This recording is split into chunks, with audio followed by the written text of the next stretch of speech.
You've seen sine and cosine in formulas, but where do they actually come from? Meet the unit circle, radius of exactly 1. We place a point P on its edge and start rotating, counterclockwise. The angle theta measures how far we've rotated. The height of P, its y-coordinate, that's your sine. Watch what happens as theta increases. The height rises, peaks, falls, crosses 0, dips below, returns. One full rotation, and the pattern repeats, forever. Cosine does the same, but tracks the horizontal distance instead.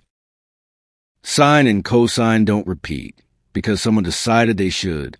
They repeat because rotation repeats. The circle has no end, neither do they. This is why these functions appear everywhere, in sound, light, tides, even electrical signals. Anything that cycles speaks the language of the unit circle.